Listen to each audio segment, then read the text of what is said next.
Finalmente se realizó la extracción del implante. Sin embargo, fue difícil, ya que el pequeño objeto parecía escapar de los instrumentos médicos.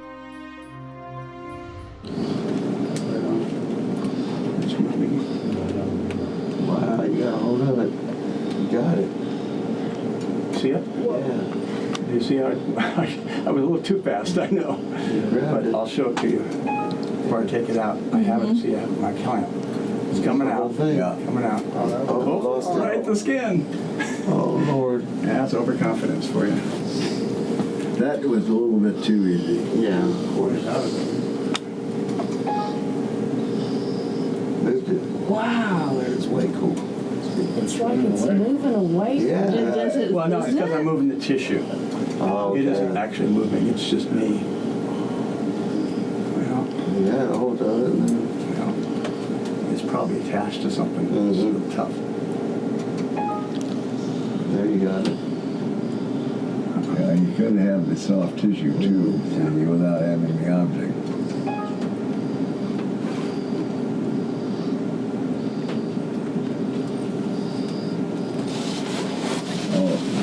It moves around.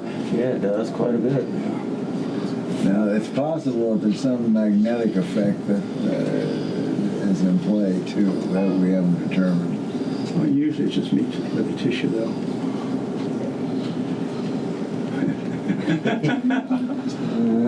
You should check and see if the stainless instrument's magnetized after those. I don't think it is. We could try. Well, I mean, it may, the object may magnetize it, is my point. Because it is putting on a magnetic field. We've checked that already. It does not want to come out. You just have to be patient. It's like the little fishing. Yep. It's always, it seems like you get it once, and you gotta fight it afterwards. Feels like you got a hold of it. That looks like you I didn't have it. I have tissue next to it. Yeah. It looks like I have it. Yeah. It's pulling the tissue and making it move. Can you feel it when you grab a hold of it with the getting studs? Let's see the moving picture again.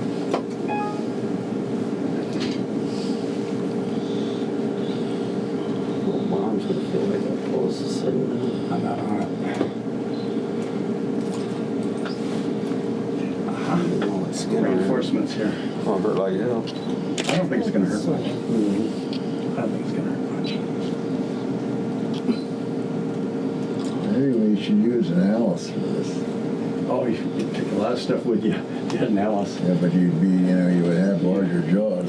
Yeah, but you take a lot of stuff out. You don't want it. A lot of my meat. Yeah, a little you comes with it. Yeah. Let's see where we are now. You got two of them in there now? That one has it now. In front of that one, I think.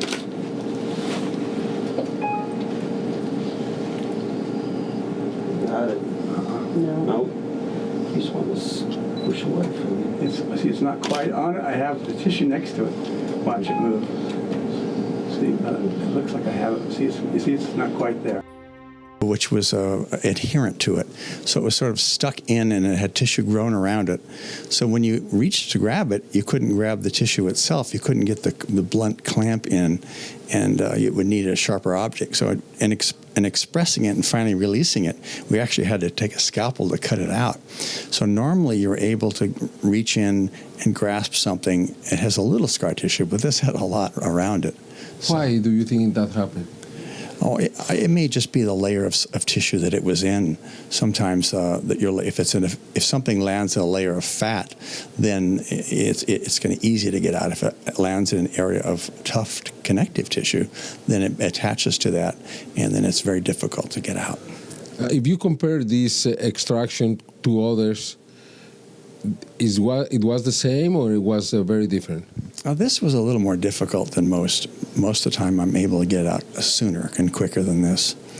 And there has been times, however, where if it falls apart, you have to take it out in pieces, and that's even worse than this. So I don't know. I think what I gave him in the local anesthesia was a little bit of adrenaline. and sometimes you get a little bit of a rush afterwards, and it gets your heart pounding a little bit.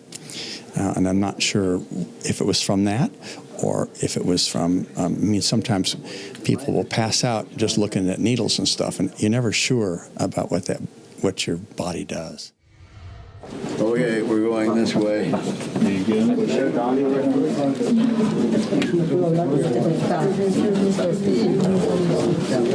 Okay, John.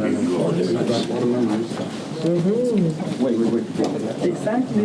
Oh, wow. Llevo la cámara yo. Where'd it go? Can you tell us what we are seeing here? Okay, we're using a very powerful type of microscope, and we're looking at ultra close pictures of the surface of this object. And it appears on the computer screen, and we're looking at various parts of the surface of the implant. And it has a biological coating, so some of the things that we're seeing is the biological coating, and it's covering the metal, so we're really not seeing the metal below. So this is surface features of biological tissue which coats the implant. You cannot remove the biological tissue? The biological tissue, yes, will eventually be removed, and then it'll be sent in for separate analysis. That's before we get to the metal. The metal is last. We're going to see just the metal? You won't see the metal until the tests have begun. Then we'll have pictures of the metal. And you are doing this because it changes, the object, the implant changes with time. Yes, there are changes that occur. In the past, we found that the magnetic field that's around the object in a period of 4 to 6 weeks decays and becomes less and less and less.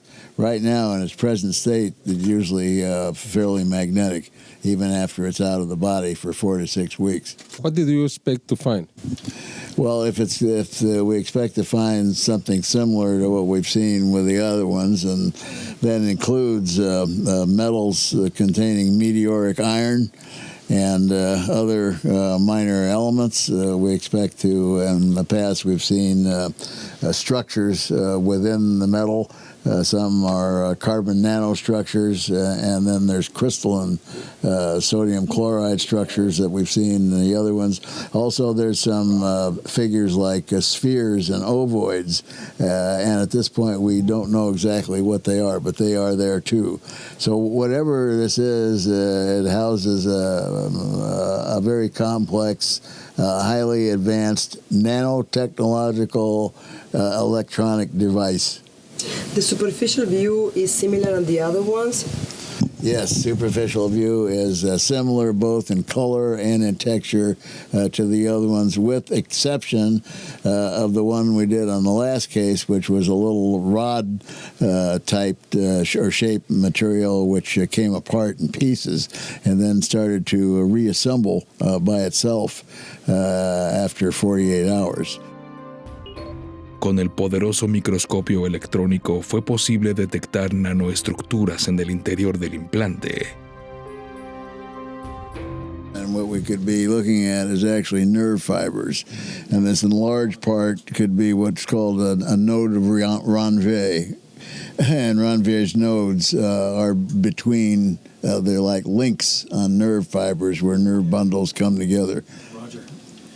Nerve fibers probably connect to the membrane around the device, and then the carbon nanotubes may connect from underneath. I was thinking that these could be the carbon nanotubes because the membrane may have been disrupted somewhat when it was taken out of the patient, but we need to find out how big this is. Are you surprised? No, I'm not surprised at all. It looks like what we've seen previously. So I think a lot of these devices are very similar to each other. There's different categories, and seems to be about 4 or 5 basic types. Is this object going to change over the next few weeks? It may start to corrode. Mine started to corrode when the membrane was taken off of it, and when the pieces were exposed to air, because the meteoric iron is quite susceptible to corrosion. It's not like stainless steel. It doesn't have anything in it to form a protective oxide coat, so it started to corrode pretty quickly. Also, you might mention the magnetic field. The magnetic field decays over a period of 4 to 6 weeks. So it could be highly magnetic now, and if we were to look at it in 6 weeks, it might have no magnetic field left at all. Yeah, the magnetic field is self-generated, I think, because there's a lot of power being generated within the devices, we think.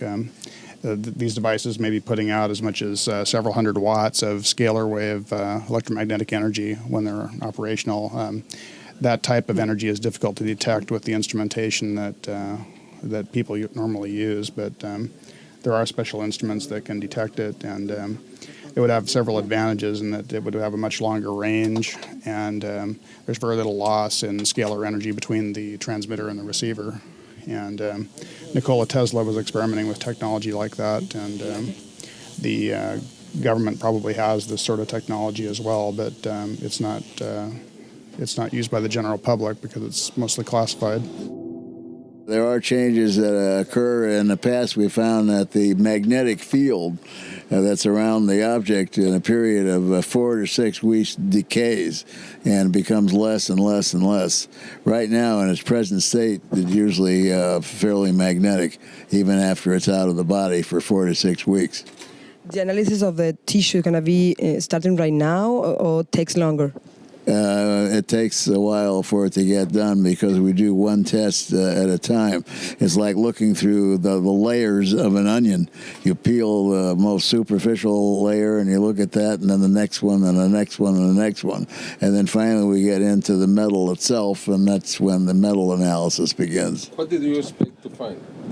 Well, if we expect to find something similar to what we've seen with the other ones, and that includes metals containing meteoric iron and other minor elements, we expect to. In the past, we've seen structures within the metal. Some are carbon nanostructures, and then there's crystalline sodium chloride structures that we've seen in the other ones.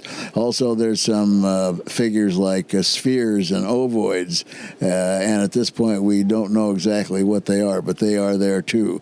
So whatever this is, it houses a very complex, highly advanced nanotechnological electronic device. The organic material is consistent with the other organic material.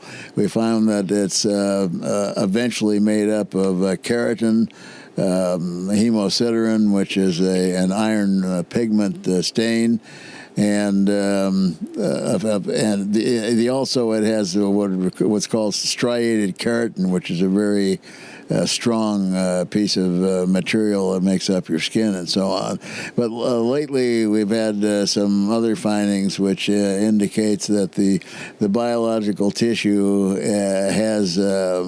has a relationship to the metal itself. In other words, the metal might have a phase where it's actually becoming organic tissue. We used to think originally that, maybe this was a metal object and it was, maybe dipped in some kind of the patient's own biological material and then placed in the body. And then we thought, no, perhaps this is some other form where they actually stimulate the growth of biological tissue which surrounds the object. And now it looks like it's a very good possibility that the metal and the soft tissue is all one, just changing phase. En el microscopio electrónico se pudo observar a un instrumento extremadamente complejo. It looks like it's very, very conductive material and it's reflecting light. These may be carbon nanotube bundles. I've seen 10-micron sized carbon nanotube bundles on the other implants that appear to be the main connections to the device that connect this membrane, which is electrically conductive, to the metallic portion of the device. And the membrane, I think, also forms the interface between the nervous system and the electronics of the device. Okay. If the nanotubes were doped, wouldn't there be a difference in a contrast issue? Yeah, sure. You can dope them with just about anything you want. The metallic type of carbon nanotubes should reflect light very strongly like that. So these could be metallic carbon nanotube bundles.